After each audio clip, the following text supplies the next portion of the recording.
However, oftentimes we've heard many people in the past, especially in recent decades, who make similar noises, who talk about similar things, build these grand, ornate castles in the sky, and fail along the way to remember that the whole purpose was to also try to build buildings on the ground and to actually have a tangible, meaningful impact on the lived experience of real humans. So what makes Próspera different from those sky castle constructors? What makes Próspera actually able to get this done where so many others have failed? Well, sometimes the answer is, and what's the hardest thing to do?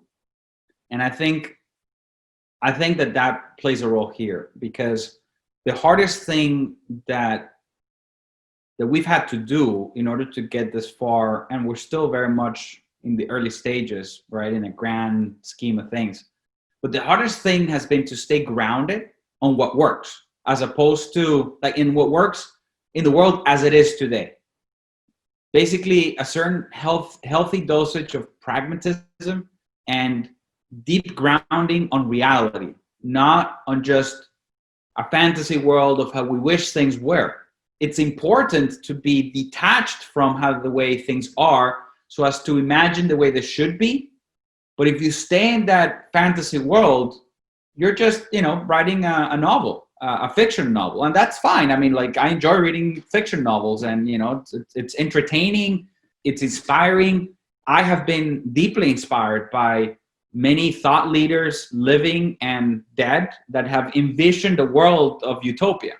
It's great, but it doesn't change things in a tangible sense. So it's about staying grounded in reality, Trey. And it's, internally, and you've been a big advocate of this, it's like Maya, right? Most advanced yet, acceptable in the world as is, because, we're after creating something big by measured by the number of people that get positively impacted.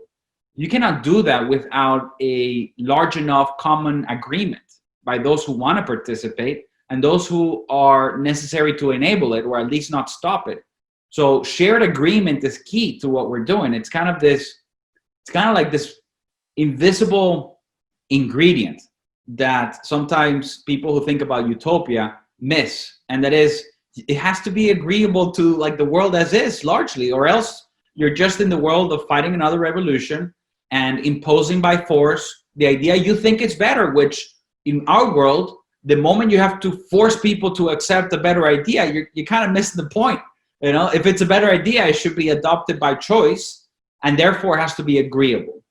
And, and so anyways, that's why we use Maya as an organizing principle to test just how far we should push, because we do want progress. We are very progressive in that way. We want progress, but up until the point where it's still acceptable. Beyond that, we're just in the world of fantasy. So I would say that's probably single-handedly the hardest thing we've had to do, because obviously it's exciting to think of a world unlimited and not restricted by reality. It's hard to do, but it's the most essential thing to do.